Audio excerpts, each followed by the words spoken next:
Good morning students. आज का जो टॉपिक होगा वो होगा क्लास टेंथ के लिए और चैप्टर का नाम होगा पॉलिनोमियल। आज के इस वीडियो लेक्चर के अंदर हम पॉलिनोमियल के ओनली बेसिक कॉन्सेप्ट करेंगे और हम वही बेसिक कॉन्सेप्ट करेंगे जो क्लास टेंथ के अंदर सेकंड जो चैप्टर है पॉलिनोमियल जो 2.1 एक्सरसाइज के अंदर यूज होंगे। उसके बाद एक्सरसाइज 2.2 जो आएगी उसको करने से पहले हम बेसिक कॉन्सेप्ट करेंगे, उसके बाद हम एक्सरसाइज 2.2 को करेंगे। तो इस टाइप से हम स्टेप बाय स्टेप अपने चैप्टर को जो है कंप्लीट करेंगे। लेकिन बच्चों, मैं आपको इतना ज़रूर बताना चाहूँगा कि आपको अपना मेन जो टारगेट है वो ओनली ऑन एक्सरसाइज को सोल्व करने के ऊपर ही नहीं लगाना है। आपने जितने भी चैप्टर हैं उन सभी चैप्टर की जितने भी एक्सरसाइज हैं, चाहे 2 हो, 3 हो, 4 हो, जितने भी एक्सरसाइज हो, उन एक्सरसाइज के अगर बेसिक कॉन्सेप्ट हमें पता है, यानी कि जो बेसिक कॉन्सेप्ट एक्सरसाइज में यूज होते हैं, अगर उस एक्सरसाइज में यूज होने वाले बेसिक कॉन्सेप्ट हमें पता है तो हम एक्सरसाइज को, अगर सेल्फ खुद की ही बात करूं तो 60 to 70% हमारे डाउट वैसे ही सोल्व हो जाते हैं। बाकी रही बात 30 to 20% डाउट की, तो वो हम एक दूसरे के साथ डिस्कस करके या अपने टीचर्स से पूछ के अपने डाउट्स को जो है वो क्लियर कर लेते हैं। तो फिर चलिए बच्चों, हम सबसे पहले बेसिक कॉन्सेप्ट करेंगे और वही बेसिक कॉन्सेप्ट करेंगे जो बेसिक कॉन्सेप्ट एक्सरसाइज 2.1 में जो है यूज होंगे। तो फिर चलिए बच्चों, हम अपने टॉपिक को स्टार्ट करते हैं। सबसे पहले पॉलिनोमियल का ही कॉन्सेप्ट आता है। अगर पॉलिनोमियल का हिंदी मीनिंग हम समझें तो इसका हिंदी मीनिंग हमारे पास क्या होता है? बहुपद। बहुपद यानी कि दो या दो से ज़्यादा हमारे पास क्या हो, टर्म्स हो, पद हो, तो वो क्या होता है? पॉलिनोमियल होता है। लेकिन हमने पॉलिनोमियल का जो चैप्टर है, ये चैप्टर हमने 9th क्लास में भी इसको पढ़ा था। 9th क्लास में भी हमने पॉलिनोमियल के क्वेश्चन किए थे। उस चैप्टर के अंदर हमने पॉलिनोमियल की डेफिनेशन हमने समझी थी। पॉलिनोमियल को डिनोट किससे किया जाता है वो भी हमने वहाँ पर पढ़ा था, समझा था। और वेरिएबल्स क्या होते हैं, कांस्टेंट क्या होते हैं, ये भी हमने पढ़ा था। पॉलिनोमियल की जनरल फॉर्म भी हमने पढ़ी थी और पॉलिनोमियल की टाइप्स भी हमने पढ़ी थी, और इनके values of the polynomial, number of the zeros, ये भी हमने पढ़ा था। लेकिन वो सारा जो कॉन्सेप्ट है, सारा जो बेसिक कॉन्सेप्ट है जो हमने 9th क्लास में पढ़ा था, वो कॉन्सेप्ट एक्सरसाइज 2.1 में फर्स्टली यूज होगा। यानी कि उन्हीं बेसिक कॉन्सेप्ट्स के ऊपर एक्सरसाइज 2.1 के क्वेश्चन हम सोल्व करेंगे। तो सबसे पहले हम पॉलिनोमियल को, अगर जहाँ तक इसकी नोटेशन की बात आती है कि पॉलिनोमियल को किससे डिनोट किया जाता है, तो पॉलिनोमियल को डिनोट किया जाता है p ऑफ x से।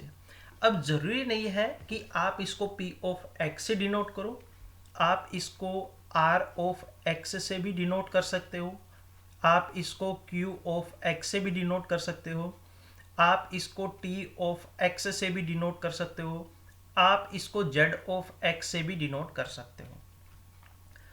मेरा कहने का मतलब ये हुआ कि P जो लेटर है, इस P लेटर को छोड़कर इंग्लिश के जितने भी अल्फ़ाबेट्स हैं उनमें से किसी एक अल्फ़ाबेट्स को लेके आप पॉलिनोमियल को डिनोट कर सकते हो। लेकिन जहाँ तक क्लास 10th के मैथमेटिक्स की बात है, वहाँ पर जनरली पॉलिनोमियल का क्वेश्चन हमें p ऑफ x इस नोटेशन की फॉर्म में ही हमें देखने को मिलेगा। लेकिन हम इसको r ऑफ x से, q ऑफ x से, t ऑफ x से, z ऑफ x से भी हम इसको डिनोट कर सकते हैं। अब जब भी हम पॉलिनोमियल को कंस्ट्रक्ट करते हैं तो हमें दो टर्म्स चाहिए होती है। पहली टर्म, फर्स्ट टर्म हमें कौन सी चाहिए? फर्स्ट टर्म हमें चाहिए वेरिएबल की, और सेकंड कॉन्सेप्ट, सेकंड टर्म हमें कौन सा चाहिए? सेकंड टर्म हमें चाहिए कांस्टेंट। अगर हमारे पास वेरिएबल है और कांस्टेंट भी है तो हम पॉलिनोमियल को कंस्ट्रक्ट कर सकते हैं। अब क्लास 10th के मैथ्स के अंदर वेरिएबल्स जो हैं वो वेरिएबल्स जनरली हमें किस टाइप के मिलेंगे, वो मिलेंगे x, y, z और p, q, r, s। यानी कि इंग्लिश से के जो 26 अल्फ़ाबेट्स हैं उन्हें 26 अल्फ़ाबेट्स में लास्ट के जो लेटर आते हैं, एक्स वाई जेड जो लेटर आता है, यू वी जो लेटर आता है, ये हमें वेरिएबल में देखने को मिलेंगे।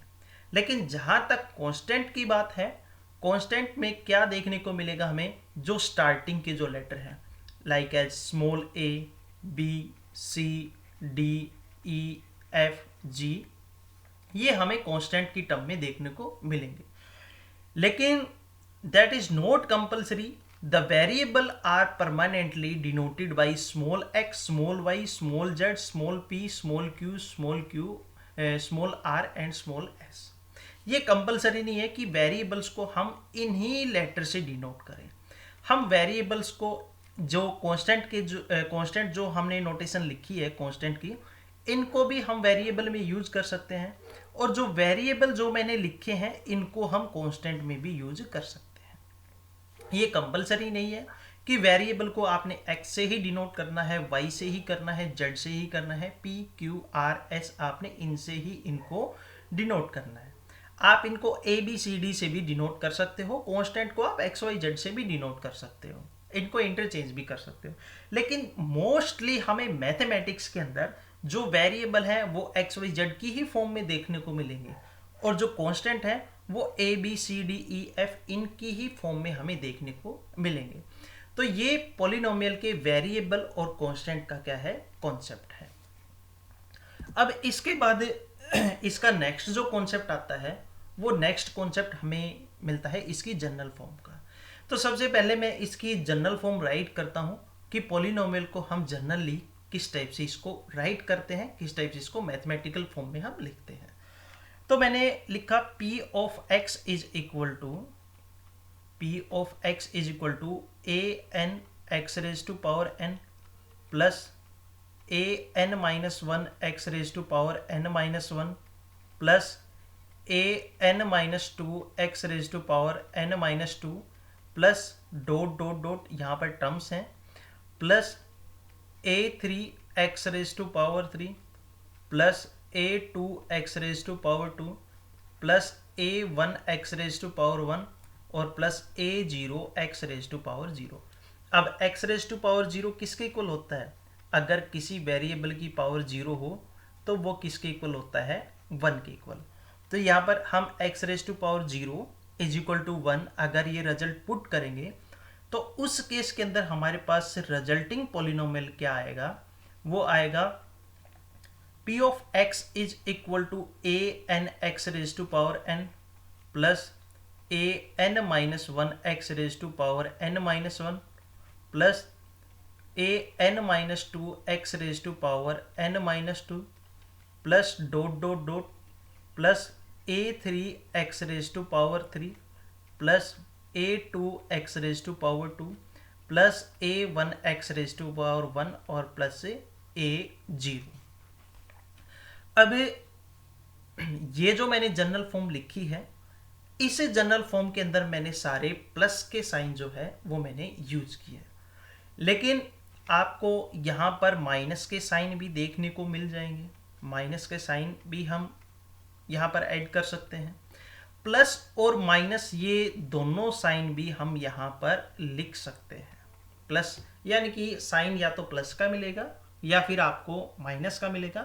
कोई भी दो टर्म अगर कनेक्टेड मिलेंगी विद पॉजिटिव साइन और विद नेगेटिव साइन, दोनों साइन भी यूज कर सकते हैं। ये नहीं है कि आपने किन्हीं भी दो टर्म में पॉजिटिव भी लगा दिया और नेगेटिव भी लगा दिया, या तो वो दो टर्म प्लस से कनेक्ट मिलेंगी या फिर वो माइनस से कनेक्ट मिलेंगी। ऐसा नहीं है a n x raise to power n plus minus a n minus 1 x raise to power n minus 1, ऐसा हमें देखने को नहीं मिलेगा। अब इसके बाद ये जो मैंने जनरल फॉर्म लिखी है, फर्स्ट फॉर्म मैंने जनरली राइट की थी, सेकंड फॉर्म मैंने x रेज टू पावर 0 की वैल्यू पुट करने के बाद इसको राइट किया था। तो हमने इनके अंदर क्या देखा कि सबसे पहले मैंने वो टर्म लिखी जिस टर्म के अंदर वेरिएबल की पावर लार्जेस्ट है, उसके बाद मैंने वो टर्म लिखी जिस टर्म के अंदर वेरिएबल की पावर फर्स्ट टर्म से क्या है, लेस है। इसके बाद सेकंड टर्म से लेस पावर वाली जो टर्म है फिर मैंने वो लिखी। कंटिन्यूसली मैं इस टाइप से लिखता गया और लास्ट में मेरे पास वो टर्म आई जिस टर्म में वेरिएबल की पावर सबसे कम हो, यानी कि यहाँ पर क्या है, 0 है। लेकिन अब यहाँ पर भी ये कंपलसरी नहीं है। मैंने पहले एक एग्जाम्पल लिया बेटर अंडरस्टैंडिंग के लिए। मैं एक एग्जाम्पल लेता हूँ। मैंने लिखा p of x is equal to x raise to power 3 plus 2x square plus x और प्लस 1। ये मैंने एक पोलिनोमियल राइट किया। अब इस पोलिनोमियल के अंदर सबसे पहले मैंने वो टर्म लिखी है जिस टर्म में वेरिएबल की पावर क्या है, सबसे ज़्यादा है, लार्जेस्ट है। उसके बाद मैंने कौन सी टर्म लिखी, जिस टर्म के अंदर वेरिएबल की पावर सबसे लार्जेस्ट वाली पावर से क्या है, लेस है। उसके बाद उससे लेस, उसके बाद उससे लेस, और सबसे लास्ट में मैंने वो टर्म लिखी जिसमें सबसे लीस्ट पावर है, सबसे कम पावर है। अब यहां पर बच्चों ये जो कॉन्सेप्ट है ये कंपलसरी नहीं कि आपने इसको पावर्स के इंक्रीजिंग ऑर्डर या फिर डिक्रीजिंग ऑर्डर में ही राइट करना है। आप इनके जो प्लेसेस हैं, जैसे यहाँ पर x रेज टू पावर 3 जो है वो मैंने फर्स्ट प्लेस पर लिखा है, 2x रेज टू पावर 2 ये सेकंड प्लेस पर, फिर x और फिर 1, इस टाइप से ही मैंने x लिखा है मैंने थर्ड प्लेस पर और 1 मैंने लिखा है फोर्थ प्लेस पर। अब इनके प्लेसेस भी हम चेंज कर सकते हैं या चेंज की फॉर्म में हमें देखने को भी मिल सकता है। तो इस p ऑफ x को अगर मैं इस फॉर्म में लिखना चाहूं 2x raise to power 2 plus x raise to power 3 plus 1, तो भी मेरे पास ये एक पोलिनोमियल है। अगर मैं इसको इस फॉर्म में लिखना चाहूं x plus 2x raise to power 2 plus x raise to power 3 plus 1, तो भी ये पोलिनोमियल है।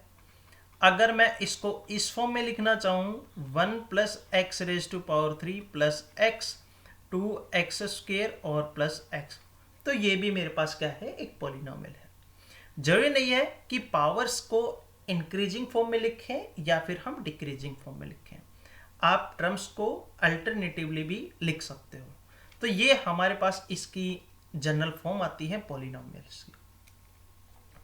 उसके बाद नेक्स्ट जो कॉन्सेप्ट आता है, नेक्स्ट कॉन्सेप्ट हमारे पास आता है टाइप्स ऑफ द पोलिनोमियल। जहां तक 10th स्टैंडर्ड की अगर हम बात करें तो 10th स्टैंडर्ड के अंदर आपको 3 या 4 टाइप्स ही देखने को मिलेंगी।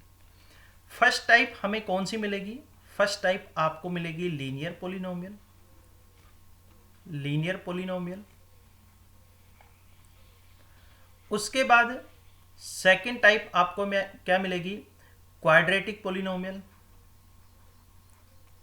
Quadratic polynomial, quadratic polynomial. और थर्ड टाइप आपको क्या मिलेगी, थर्ड टाइप आपको मिलेगी क्यूबिक पोलिनोमियल, क्यूबिक पोलिनोमियल। और फोर्थ जो टाइप है वो आपको मिलेगी by quadratic polynomial, by quadratic polynomial. बस ये 3-4 ही टाइप्स हैं जो हमें 10th स्टैंडर्ड में देखने को मिलेंगी।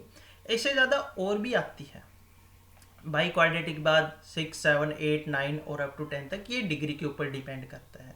लेकिन इनकी टाइप्स बताने से पहले मैं आपको इनका डिग्री ऑफ द पोलिनोमियल क्या होता है वो कॉन्सेप्ट बताना चाहूँगा। डिग्री ऑफ द पोलिनोमियल क्या होता है हमारे पास, कि वेरिएबल की जो पावर होती है, हमने सबसे स्टार्टिंग में वेरिएबल का कॉन्सेप्ट हमने समझा था।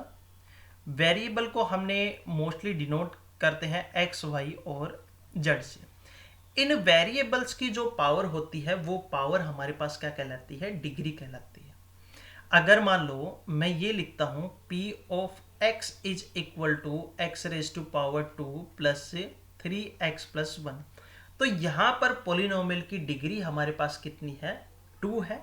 Degree of the polynomial is 2, यानी कि हाईएस्ट पावर हमारे पास क्या होती है, वो कॉन्सेप्ट हमारे पास क्या होता है, डिग्री ऑफ द पॉलिनोमियल। तो अगर हम लीनियर पॉलिनोमियल की बात करें, सबसे पहले मैं बात करता हूं लीनियर पॉलिनोमियल की।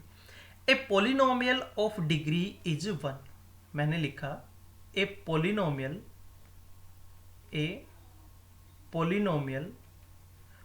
Of degree is 1, degree is 1, जिस पॉलिनोमियल की डिग्री क्या हो, 1 हो, वो हमारे पास क्या होती है, वो होती है लीनियर पॉलिनोमियल। अगर मैं इसका एग्जाम्पल देना चाहूँ तो मैंने इसका एग्जाम्पल लिखा, एग्जाम्पल मैंने दिया p of x is equal to 2x plus 3। यहाँ पर x की पावर कितनी है, 1 है, तो ये हमारे पास क्या हुई, लीनियर पॉलिनोमियल हुई। उसके बाद क्वाड्रेटिक पॉलिनोमियल क्या होता है, a polynomial of degree is 2, जिसे पॉलिनोमियल की डिग्री आपके पास क्या हो, 2 हो, वो हमारे पास क्या होती है, क्वाड्रेटिक पॉलिनोमियल होती है। तो मैंने लिखा p of x is equal to x square plus 2x plus 1, ये हमारे पास क्या हुई, क्वाड्रेटिक पॉलिनोमियल। उसके बाद थर्ड केस के अंदर मैंने क्यूबिक पॉलिनोमियल का रिजल्ट बताया, वो होता है अ पॉलिनोमियल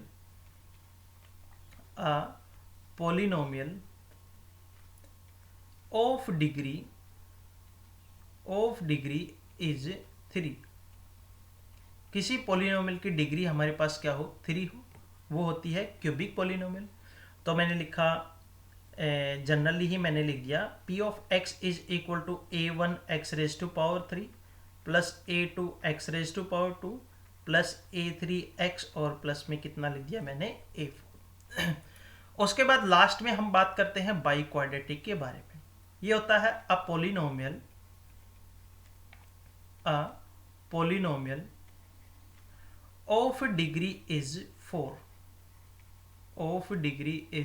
4, जिस पॉलिनोमियल की डिग्री क्या हो, 4 हो, वो होता है बाई क्वाड्रेटिक पॉलिनोमियल।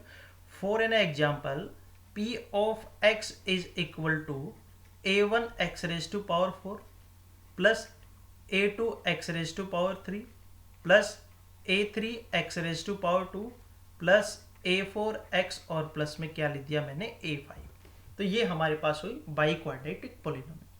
लेकिन यहाँ पर आपने एक कॉन्सेप्ट और ध्यान में रखना है। मान लो मैंने एक एग्जाम्पल दिया, मैंने एग्जाम्पल ये दिया p of x is equal to 2x square.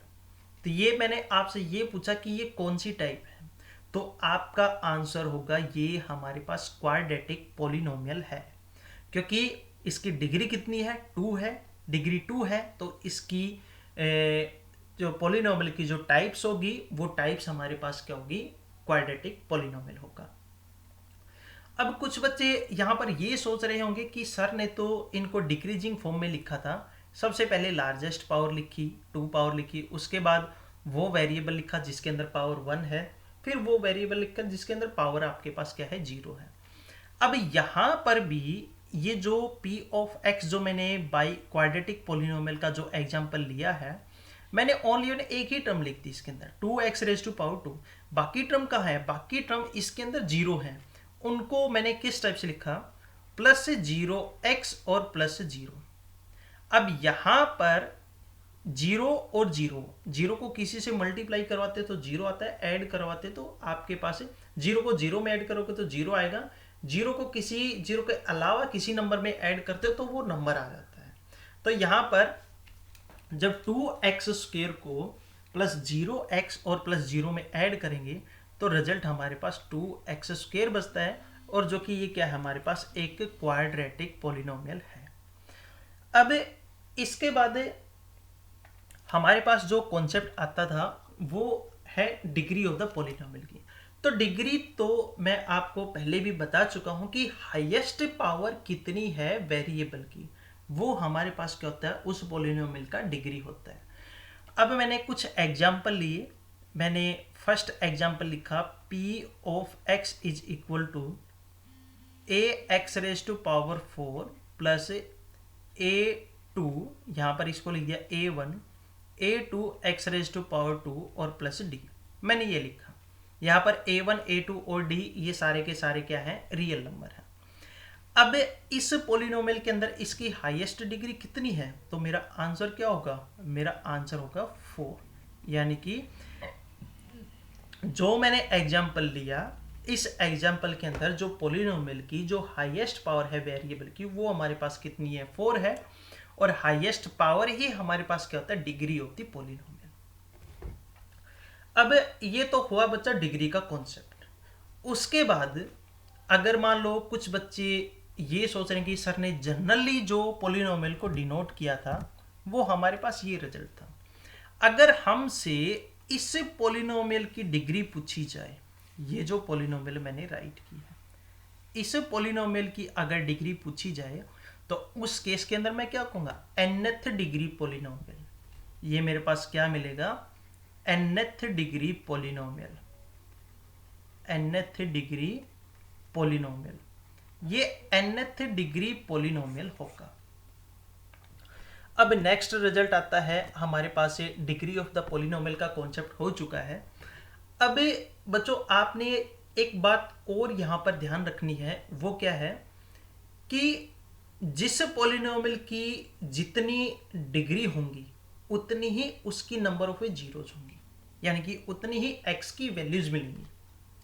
तो ये कॉन्सेप्ट पर भी आते हैं। सबसे पहले हम यहाँ पर वैल्यू ऑफ द पोलिनोमियल की बात कर लेते हैं, उसके बाद हम उसी कॉन्सेप्ट पे आएंगे कि पोलिनोमियल की जितनी डिग्री होती है उतनी ही उसकी जीरोज होती है, उतनी ही उसकी वैल्यू होती है,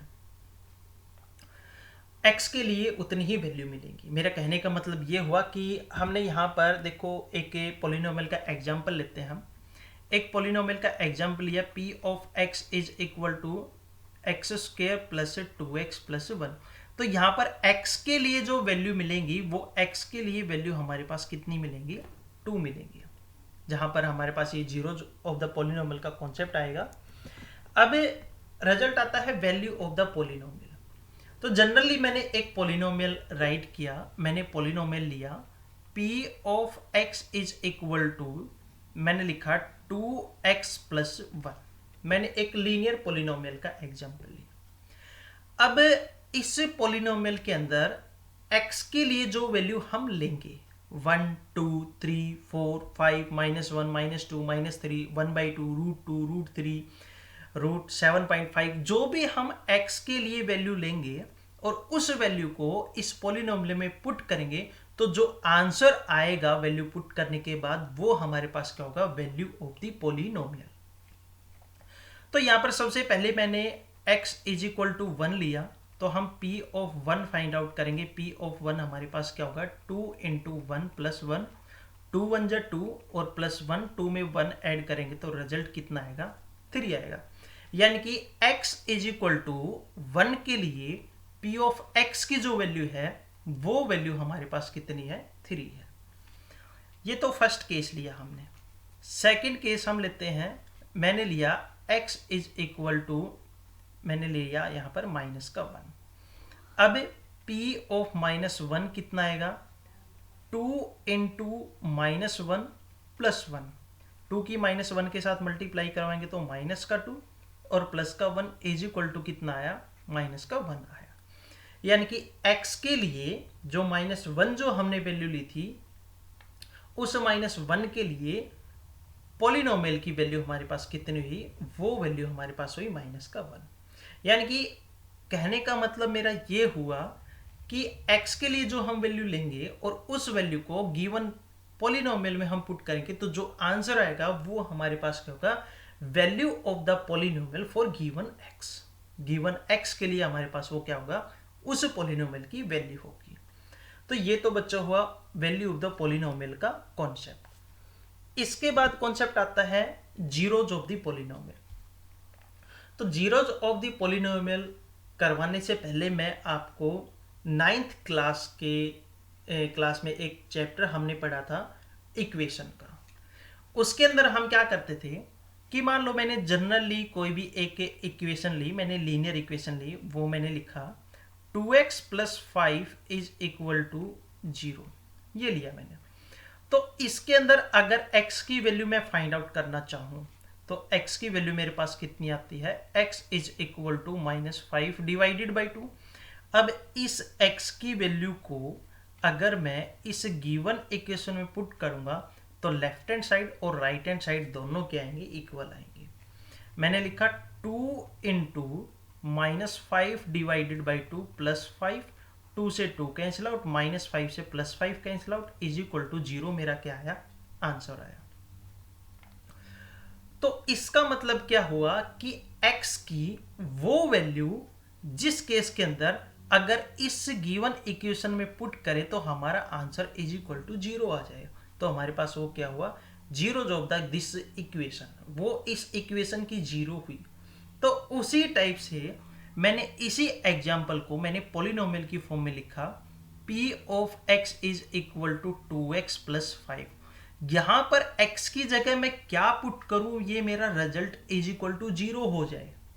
तो x की वैल्यू कुछ पुट करने से ये रिजल्ट इज इक्वल टू 0 होता है, तो हम इस रिजल्ट को इज इक्वल टू 0 सपोज कर लेते हैं। 2x plus 5 is equal to 0। Book में आपको क्या देखने को मिलेगा, अगर आपने किसी पॉलिनोमियल को 0 उसकी जीरोस फाइंड आउट करनी है तो गिवन पॉलिनोमियल को आपने इज इक्वल टू 0 पुट करके यहाँ पर x की पॉसिबल वैल्यू जो है वो फाइंड आउट करनी है। तो वही कॉन्सेप्ट है, ये सेम कॉन्सेप्ट है। अगर x की वैल्यू हम कुछ पुट करें और उस केस के अंदर p of x is equal to 0 आता है और p ऑफ x किसके इक्वल है, 2x प्लस 5, तो मैंने 2x प्लस 5 को किसके इक्वल पुट कर दिया, 0 के इक्वल। अब यहाँ पर 5 को मैं लेके आया राइट हैंड साइड में, पॉजिटिव है नेगेटिव हो जाएगा, then implies that 2x is equal to 5, then the value of the x is equal to -5 divided by 2। अगर इस गिवन पॉलिनोमियल में मैं p ऑफ -5/2 पुट करता हूं तो 2 इंटू -5/2 प्लस 5 मेरा रिजल्ट क्या आएगा, इज इक्वल टू 0। तो at x is equal to -5/2 ये हमारे पास क्या हुई, जीरोज ऑफ द पॉलिनोमियल। उसके बाद मैंने एक क्वाड्रेटिक पॉलिनोमियल का एग्जांपल लिया, मैंने लिखा p of x is equal to x square plus 2x और प्लस 1। तो हम सबसे पहले इसको इज इक्वल टू 0 पुट करेंगे, इज इक्वल टू 0 पुट करेंगे तो एक्स स्क्वायर प्लस 2x और प्लस 1 इज इक्वल टू 0। तो हम बाई फैक्टराइजेशन मेथड इसके फैक्टर करेंगे, x square as it is, x plus 1 is equal to 0, x common लिया, x plus 1, यहाँ से प्लस 1 कॉमन लिया, x plus 1 is equal to 0, x plus 1 common आता है, x प्लस 1 बचेगा इज इक्वल टू 0। अब इन दोनों फैक्टर की प्रोडक्ट जो है वो इज इक्वल टू 0 है। तो इज इक्वल टू 0 कब आएगा, या तो ये first factor is equal to 0 हो या फिर सेकंड फैक्टर क्या हो, इज इक्वल टू 0 हो। तो फर्स्ट केस के अंदर हमने फर्स्ट फैक्टर को इज इक्वल टू 0 लिया और सेकंड केस के अंदर हमने इसके सेकंड फैक्टर को इज इक्वल टू 0 लिया, दोनों फैक्टर सेम है। यहाँ से भी x की वैल्यू -1 और यहाँ से भी x की वैल्यू क्या आई, -1 आई। अब यहां पर सबसे पहले मैं एक बात बताना चाहूंगा आपको कि जिस पॉलिनोमियल की जितनी डिग्री है उसकी उतनी ही नंबर ऑफ जीरोज होंगी। यहां पर हमारे पास x की ये लीनियर था, यहां पर x की पावर जो है वो 1 थी तो ओनली ऑन 1 ही 0 आई, यहां पर 2 है तो हमारे पास 2 0 आई। अगर टेक्निकली देखें तो यहां पर एक ही वैल्यू है -1, लेकिन अगर अकॉर्डिंग टू द प्रोसीजर चले तो यहाँ पर 2 रिजल्ट है लेकिन रिपीटेड है, -1 और -1। तो बच्चों यहाँ पर आपने ये बात जरूर अपने माइंड में सेट करके रखनी है कि पॉलिनोमियल की जितनी डिग्री होती है उसकी उतनी ही नंबर ऑफ जीरोज आपको देखने को मिलेंगे। अगर आपके पास क्यूबिक पॉलिनोमियल है उसकी 3 जीरो मिलेंगे, अगर आपके पास बाई क्वाड्रेटिक है तो उसकी 4 जीरो मिलेंगी, लीनियर है तो 1, क्वाड्रेटिक है तो 2 जीरो मिलेंगे। तो ये बच्चों था आपके पास से जीरोज ऑफ द पॉलिनोमियल का कॉन्सेप्ट। यानी कि जीरोज ऑफ द पॉलिनोमियल का कॉन्सेप्ट क्या हुआ कि यहाँ पर मैं इस पोलिनोमियल के अंदर x की वैल्यू क्या पुट करूँ, मेरे पास ये रिजल्ट इज इक्वल टू 0 आ जाए, यानी कि p ऑफ x मेरा 0 बन जाए। तो वो मेरे पास क्या होता है, जीरोज ऑफ द पोलिनोमियल। इसके बाद लास्ट कॉन्सेप्ट आता है geometrically meaning of the zeros of the polynomial. तो अब हम इसके ज्योमेट्रिकल मीनिंग को समझते हैं। ज्योमेट्रिकल मीनिंग कोई ऐसा नहीं कि किस टाइप से हमने इसको डिफाइन करना है, बस ये एक ग्राफिकली रिप्रेजेंटेशन है। तो इसके अंदर सबसे पहले मैंने एक जनरली एक रिजल्ट लिया, मैंने रिजल्ट लिया y is equal to 2x plus 3। मैंने एक पोलिनोमियल ली, इसको y is equal to 2x plus 3 मैंने क्यों लिखा, क्योंकि पोलिनोमियल को हम डिनोट करते हैं p of x is equal to 2x plus 3। अब इस p ऑफ x को मैंने y लिया, इसको y के इक्वल सपोज किया, क्योंकि ज्योमेट्रिकली जब हम इसको रिप्रेजेंट करेंगे तो हमें 3 ही एक्सिस मिलती है, x, y और z। लेकिन 10th में हम ओनली 2 डायमेंशन ज्योमेट्री पर ही वर्क करेंगे। तो मैंने इसको y के इक्वल सपोज किया, y is equal to 2x plus 3। तो ये मेरे पास एक पोलिनोमियल है। तो यहाँ पर जहाँ तक इसके ज्योमेट्रिकली मीनिंग की जो बात है, तो ज्योमेट्रिकली मीनिंग का मतलब क्या हुआ कि you know that a real number के इज 0, या रियल नंबर कोई भी रियल नंबर हम लेते हैं, जैसे हमने यहाँ पर x की वैल्यू में क्या पुट करूँ, अगर x की जगह मैं k लेता हूँ, तो यहाँ पर मैंने k वो वैल्यू बताई है। मैंने कहा अ रियल नंबर k, यहाँ पर x की जगह अगर मैं k लेता हूँ, मेरे पास पोलिनोमियल है p ऑफ x, तो x की जगह मैंने क्या लिया, k लिया, तो इसको मैं लिखूंगा p of k। Real number k is a zero of the polynomial p of x if p of k is equal to 0। But why are the zeros of the polynomial so important? zeros of the polynomial हमें निकालना ही पड़ेगा, क्या ये import जरूरी है? तो हम कहेंगे जो हमारा आंसर होगा इस पॉइंट के लिए, firstly we will see the geometrical representation of the linear and quadratic and the geometrical meaning of the zeros. तो हम सबसे पहले लीनियर पोलिनोमियल क्या है उसको देखेंगे, क्वाड्रेटिक क्या है उसको देखेंगे, क्यूबिक पोलिनोमियल क्या है उसको देखेंगे, बाई क्वाड्रेटिक क्या है उसको देखेंगे, और इसके बाद नेक्स्ट जो टर्म आती जाएंगी पोलिनोमियल की 6th degree, 7th degree, 8th degree, 9 up to so on तक, उनके बारे में भी हम फिर लास्ट में बात करते हैं। लेकिन 10th स्टैंडर्ड पर हमारे पास ओनली क्यूबिक या बाई क्वाड्रेटिक तक ही हमारे पास क्वेश्चन आते हैं। तो फर्स्टली हम क्या करेंगे, फर्स्टली हम इसको y is equal to 2x plus 3 को सपोज करेंगे, यानी कि p ऑफ x को हम y मानेंगे। अब हम यहाँ पर x की पॉसिबल वैल्यू लेंगे, उस x की पॉसिबल वैल्यू के अकॉर्डिंग हमारे पास y की वैल्यूज आएंगी। तो मैंने लिखा, मैंने एक टेबल कंस्ट्रक्ट की जिस टाइप से हम 9th क्लास में लीनियर इक्वेशन को ग्राफ में रिप्रेजेंट करते थे। तो 2 ही वैल्यू ली, पहले यहाँ पर मैंने लिखा x और यहाँ पर मैंने लिखा y। अगर x की वैल्यू मैं -2 लेता हूँ तो 2 2 जा 4, -4 में से 3 सेपरेट करेंगे तो कितना बचेगा, -1। अगर x की वैल्यू 2 लेता हूँ तो 2 2 जा 4 और +3, मेरा रिजल्ट कितना आया, 7 आया। अब इन वैल्यूज को जो है हम डायग्राम के अंदर क्या करेंगे, इसको रिप्रेजेंट करेंगे। तो फर्स्टली हम x की वैल्यू -2 और उसके बाद x की वैल्यू -1, इनको हम रिप्रेजेंट करेंगे। तो मैंने 2 म्यूचुअली परपेंडिकुलर लाइंस ली, एक मैंने ली y एक्सिस और एक लाइन ली मैंने x एक्सिस। इसको मैंने नाम दिया, ये x एक्सिस है, यहाँ पर मैंने x डैश लिया, ये y एक्सिस है, y एक्सिस, और यहाँ पर y डैश एक्सिस। ये जहाँ पर दोनों की दोनों लाइनें इंटरसेक्ट करती है उसको ओरिजिन O से डिनोट करती है। इसके कोऑर्डिनेट एब्सिसा और ऑर्डिनेट की वैल्यू क्या होती है, 0 और 0 होती है। अब सेम इंटरवल पर मैंने x एक्सिस और y एक्सिस के ऊपर पॉइंट डिनोट किए, +1, +2, +3, -1, -2, -3। Above the x axis all the values of the y is positive, and right hand side to the y axis all the values of the x is positive। तो इससे x axis के ऊपर लेंगे तो +1, +2, +3, below लेंगे तो -1, -2 और -3। इतना आपने जरूर ध्यान रखना है कि सेम इंटरवल्स पर आपने वैल्यू जो है वो लेनी। अब यहाँ पर मैंने डिनोट करना था सबसे पहले किसको, मैंने डिनोट करना था x की वैल्यू है -2, x की वैल्यू मैंने ली -2 और y की वैल्यू मेरे पास कितनी है, y की वैल्यू है मेरे पास से 1 और y की वैल्यू मैंने कितनी ली -1, x की वैल्यू 2 और y की वैल्यू -1, तो मेरे पास यहाँ पर ये पॉइंट आएगा जिस पॉइंट में x की वैल्यू -2 और y की वैल्यू क्या होगी, -1 होगी।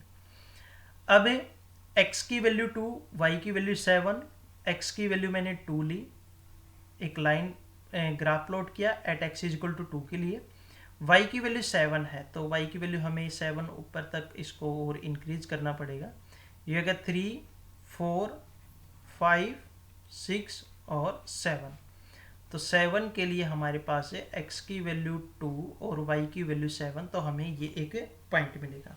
अब इन दोनों पॉइंट्स को हम स्केल की हेल्प से इनको हम क्या करेंगे, ज्वाइन करेंगे।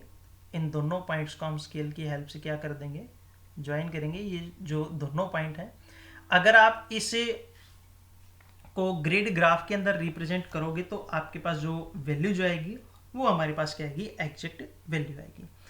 ये तो हमने इसको ग्राफिकली ज्योमेट्रिकली इसको रिप्रेजेंट किया है, लेकिन जहां तक इसकी जीरोज की बात है तो जीरोज के अंदर हम क्या करेंगे, इसको 2x + 3 इसको हम = 0 पुट करेंगे। तो हमने 2x + 3 को = 0 पुट किया, यहां से x की वैल्यू कितनी आ जाती है, -3 / 2, यानी कि x की वैल्यू तो है -3 / 2 और y की वैल्यू 0। अगर हम ये पॉइंट लेते हैं ग्राफ के अंदर -3/2 और 0, और ये पॉइंट इस लाइन के ऊपर ही आएगा, तो उस केस के अंदर ये आपको पॉइंट कुछ यहाँ मिलेगा, x की वैल्यू -3/2, ये यहाँ पर पॉइंट मिलेगा, x की वैल्यू -3/2 और y की वैल्यू 0।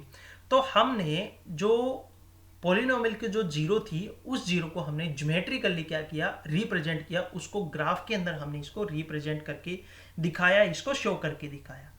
तो यही मीनिंग होता है geometrically meaning of the zeros of the polynomial. जो पॉलिनोमियल की जीरो है वो पॉलिनोमियल की जीरो जो पॉलिनोमियल को ड्रॉ करने वाली जो लाइन बनेगी या कर्व जो बनेगी उस कर्व के ऊपर वो जीरो लाई करेगी, और उस जीरो को हम ग्राफ में भी क्या कर सकते हैं, प्लॉट कर सकते हैं, ज्योमेट्रिकली भी हम उसको रिप्रेजेंट कर सकते हैं। तो ये ज्योमेट्रिकल मीनिंग था बच्चों, geometrical meaning of the polynomial. अब बच्चों आज के लिए बस इतना ही। ये सारे बेसिक कॉन्सेप्ट वो थे जो एक्सरसाइज 2.1 में यूज होंगे, तो आपने इन बेसिक कॉन्सेप्ट को बड़े अच्छे से समझना है और उसके बाद हम एक्सरसाइज 2.1 को सोल्व करेंगे। तो बच्चों आज के लिए बस इतना ही। Thank you, have a nice day.